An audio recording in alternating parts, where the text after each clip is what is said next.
৬ সপ্তাহেরও বেশি সময় ধরে চলা যুদ্ধবিরতির মধ্যেই দক্ষিণ ইরানে নতুন করে বিমান হামলা চালিয়েছে মার্কিন সামরিক বাহিনী। যুক্তরাষ্ট্রের সেন্ট্রাল কমান্ড সেন্টকম এক বিবৃতিতে জানিয়েছে, ইরানের ক্ষেপণাস্ত্র ঘাঁটি এবং সমুদ্রপথে মাইন পুঁতে রাখার চেষ্টা করা স্পিডবোটগুলোকে লক্ষ্য করে এই হামলা চালানো হয়েছে।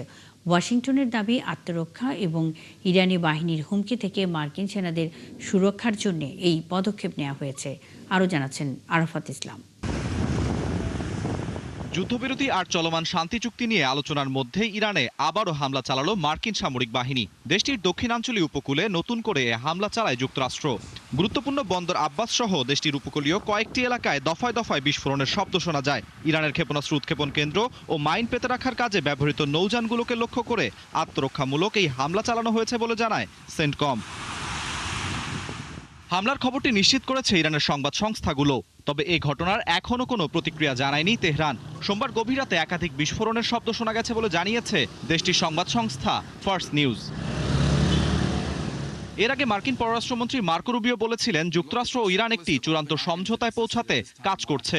কিন্তু মার্কিন কর্মকর্তাদের মতে ইরানের পারমাণবিক কর্মসূচি সংক্রান্ত বিরোধ এবং নিষেধাজ্ঞা প্রত্যাহার নিয়ে মতপার্থক্যের কারণে যুদ্ধ শেষের চূড়ান্ত চুক্তি আশার আলো দেখেনি। দফায় দফায় দুদেশের পাল্টা প্রস্তাব ঘিরে তৈরি জটিলতার মাঝেই এ হামলা শঙ্কা তৈরি করেছে নতুন করে মধ্যপ্রাচ্য সংঘাতের বলে মনে করছেন বিশ্লেষকরা। হামলার ফলে দুদেশের মধ্যে সম্ভাব্য শান্তি চুক্তির ভাগ্যে কি ঘটতে যাচ্ছে তাও এখন স্পষ্ট নয়। আরাফাত ইসলাম, ৭১। যুক্তরাষ্ট্রের সাথে কিছু বিষয়ে সমঝোতা হলেও চুক্তি আসন্ন নয় বলে মন্তব্য করেছেন ইরানের পররাষ্ট্র মন্ত্রণালয়ের মুখপাত্র ইসমাইল বাঘাই। তেহরানে এক সংবাদ সম্মেলনে এ মন্তব্য করেন তিনি বলেন, চলমান আলোচনার কেন্দ্রবিন্দু হল যুক্তরাষ্ট্র ও ইসরায়েলের সাথে ইরানের যুদ্ধের অবসান। গত কয়েকদিনে যে অগ্রগতির খবর এসেছে তা পাকিস্তানের মধ্যস্থতায় হওয়া গত কয়েক সপ্তাহের আলোচনার ফল। ইরান যুদ্ধ অবসানের জন্য আলোচনা করলেও এখন পারমাণবিক বিষয়টি নিয়ে কোনো কথা হচ্ছে না। বাঘাই বলেন, ইরানের মানুষের অধিকার আদায় হয় এমন একটি সমাধানে পৌঁছতে তেহরান প্রতিশ্রুতিবদ্ধ। কোনো চুক্তিতে পৌঁছলে তা দ্রুত প্রকাশ করা হবে বলেও জানান ইরানের পররাষ্ট্র মন্ত্রণালয়ের এই মুখপাত্র।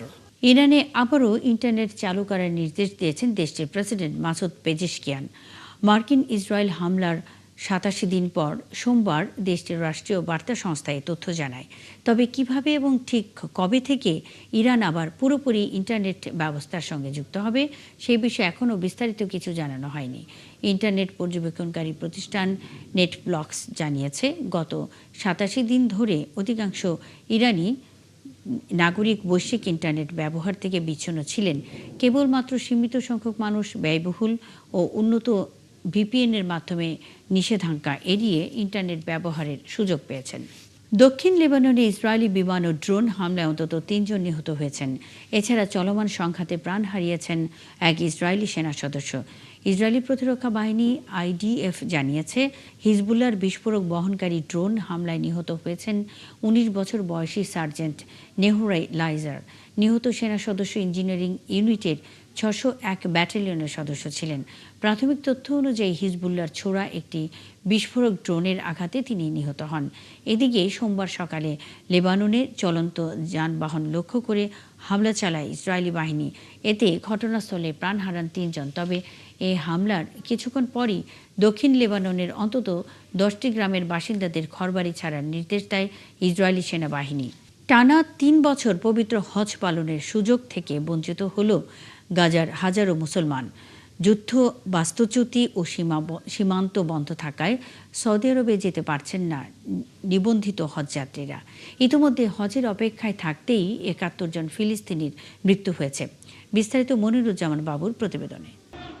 দক্ষিণ গাজার খান ইউনিসের একটি তাঁবুর ভেতরে ৬০ বছর বয়সী নাজিয়া আবু লেহিয়ার হাতের মোবাইলে মক্কার কাবা শরীফ তাওয়াফের দৃশ্য চলছে। বিষণ্ণ চোখে তিনি সেই স্ক্রিনের দিকে তাকিয়ে আছেন। ১ বছর আগে হারিয়েছেন স্বামীকে। এবার স্বপ্ন ছিল স্বামীর স্মৃতিকে সঙ্গী করে পবিত্র হজ পালন করতে মক্কায় যাবেন। যুদ্ধ শুরুর আগে লটারিতে নামও এসেছিল এই দম্পতির, কিন্তু অবরুদ্ধ গাজা উপত্যকার সীমান্ত আর ভাগ্যের নির্মম পরিহাসে আজ তিনি এক শরণার্থী তাঁবুর বাসিন্দা। যুদ্ধের আগেই হজের জন্য আমাদের নাম নির্বাচিত হয়েছিল। এরপর এখানে যুদ্ধ শুরু হলো এবং তা আমাদের জন্য এক বিরাট বাধা হয়ে দাঁড়ালো। আমার কেবলই ভয় হয় হজের আকুতি বুকে নিয়ে হয়তো আমিও স্বামীর মতো দুনিয়া ছেড়ে চলে যাব। বিশ্বের বিভিন্ন দেশ থেকে মুসল্লিরা যখন সৌদি আরবে হজ পালনের জন্য জড়ো হচ্ছেন, তখন গাজার বহু মানুষ যুদ্ধ, অবরোধ ও সীমান্ত নিষেধাজ্ঞার কারণে উন্মুক্ত কারাগারে অসহায় বন্দি জীবন পার করছেন। গাজার ধর্ম বিষয়ক মন্ত্রণালয় জানিয়েছে, সৌদি আরবের সঙ্গে চুক্তি অনুযায়ী প্রতি বছর ৬,৬০০ জনের হজ কোটা পায় ফিলিস্তিন। এই কোটার প্রায় ৩৮% বরাদ্দ থাকত গাজার মুসলিমদের জন্য। তবে বিগত ৩ বছর ধরে ইসরায়েলি গণহত্যার কারণে গাজার মুসলিমরা হজে যেতে পারেননি। ২০১৩ সাল থেকে লটারিতে নির্বাচিত ২,৪৭৩ জন গাজাবাসী এখনও হজে যাওয়ার অপেক্ষায়। তাদের মধ্যে ৭১ জন ইসরায়েলি হামলা বা স্বাভাবিক কারণে মারা গেছেন। যুদ্ধের আগে গাজার হজ যাত্রীরা সাধারণত রাফা ক্রসিং হয়ে মিশরে যেতেন, এরপর সেখান থেকে কায়রো হয়ে সৌদি আরবে। তবে ২০২৪ সালের মে মাসে রাফা সীমান্তের ফিলিস্তিনি অংশ দখলে নিয়ে বন্ধ করে দিয়েছে ইসরায়েল। ফলে বাইরের বিশ্বের সঙ্গে গাজাবাসীর সরাসরি যোগাযোগ কার্যত বন্ধ। যুদ্ধ আর সীমানার বেড়াজাল ভেঙে কবে নাগাদ অবরুদ্ধ গাজাবাসী আবারও পবিত্র মক্কার মাটিতে পা রাখতে পারবেন, সেই উত্তর জানা নেই কারো। তবে নাজিয়াদের মতো হাজারো ফিলিস্তিনের আকুল প্রার্থনা, সব বাধা পেরিয়ে একদিন তারা ঠিকই পূরণ করতে পারবেন আজীবনের লালিত স্বপ্ন। মনিরুজ্জামান বাবু, একাত্তর। আজ হজের দিন ৯ জিলহজ, মূল হজের এই দিনে হাজিরা আরাফার প্রান্তরে সূর্যাস্ত পর্যন্ত অবস্থান করবেন। ৪ বর্গমাইল আয়তনের এই বিশাল সমতল মাঠের দক্ষিণে মক্কা, হাদা, তায়েফ রিং রোড, উত্তরে সাদ পাহাড়। সেখান থেকে আরাফাত সীমান্ত পশ্চিমে আরও প্রায় ১.৫ মাইল বিস্তৃত। মুসলমানদের অতি পবিত্র এই ভূমিতে যার যার মতো সুবিধাজনক জায়গা বেছে নিয়ে তারা ইবাদত করবেন, হজের খুতবা শুনবেন এবং জোহর ও আসরের নামাজ আদায় করবেন। আরাফার ময়দানের মসজিদে নামিরায় জোহরের নামাজের আগে এবছর পবিত্র হজের খুতবা দেবেন মদিনায় মসজিদে নববীর ইমাম ও খতিব শায়খ আলী বিন আব্দুর রহমান আল হুজাইফি। ভারতের দক্ষিণাঞ্চলীয় রাজ্য তেলেঙ্গানায় টানা তাপপ্রবাহে গত কয়েকদিনে ১৬ জনের মৃত্যু হয়েছে। এক বিবৃতিতে এ তথ্য জানিয়েছে রাজ্য প্রশাসন। পৃথক এক বিবৃতিতে রাজ্য প্রশাসনের আওতাধীন সংস্থা তেলেঙ্গানা প্ল্যানিং সোসাইটি জানিয়েছে, রাজ্যের ৩৩টি জেলার মধ্যে ১৬টি তাপপ্রবাহের কবলে। এই জেলাগুলোতে ৪৬ ডিগ্রি ছাড়িয়ে গেছে।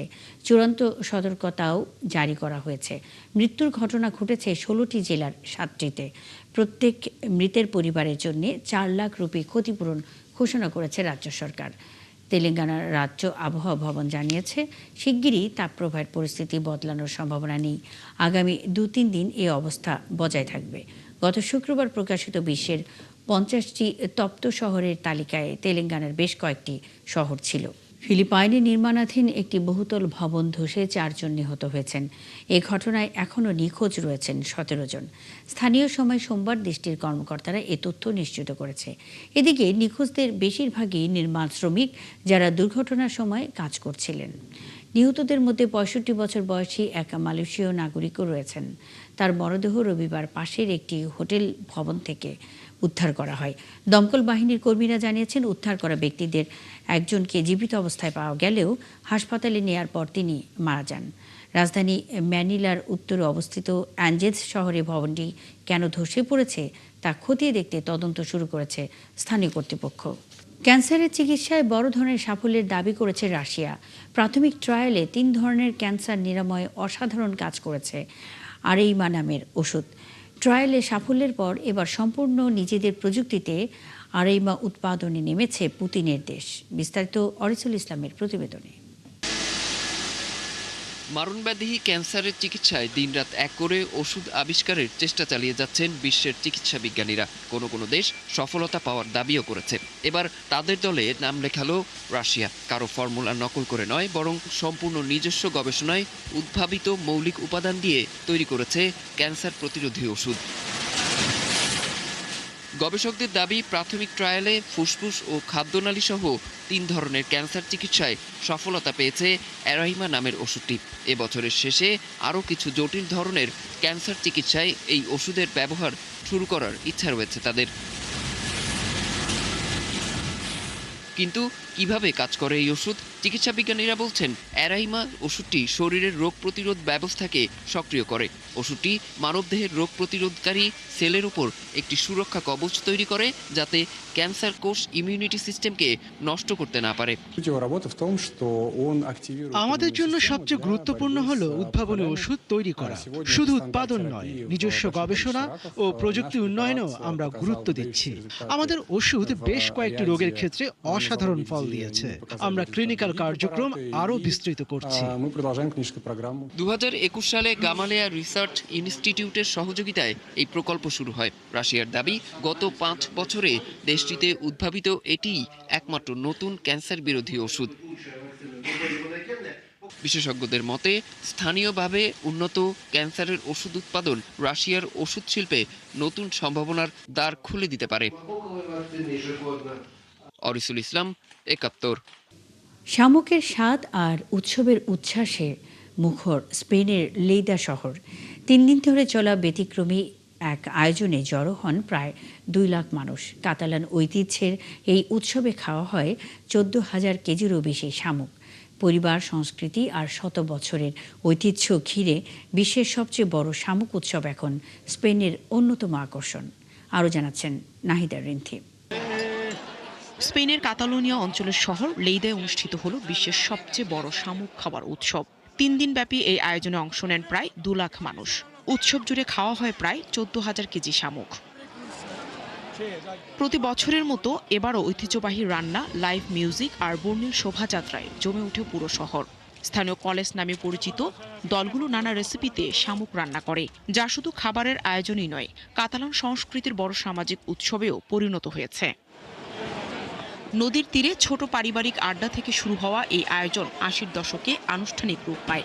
সে সময় অংশ নিয়েছিলেন মাত্র 300 জন মানুষ।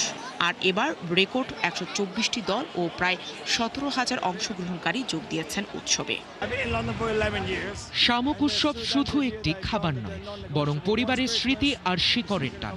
গত 11 বছর ধরে লন্ডনে বসবাস করলেও প্রতি বছর বড়দিন ও মে মাসে লেইদায় ফিরে আসি এই উৎসবে অংশ নিতে। তবে স্থানীয়দের মতে এই উৎসবের আসল আনন্দ পরিবারের সঙ্গে সময় কাটানো এবং ঐতিহ্যকে ধরে রাখা। এটা অনেকটা প্রোটিন ক্যান্ডির মতো, নোনতা আর গোলমরিচ দেয়া, খুবই ভালো। এই উৎসব মূলত সংহতি ও শ্রদ্ধার উপর ভিত্তি করে গড়ে উঠেছে। এটা দেখাটা গর্বের বিষয় বলে আমার কাছে মনে হয়। দলটি কতটা বড় হয়ে উঠেছে এবং সবাই কতটা আনন্দিত। এদিকে স্থানীয়দের পাশাপাশি স্পেনের বিভিন্ন অঞ্চল থেকেও হাজারো মানুষ যোগ দেন এই উৎসবে।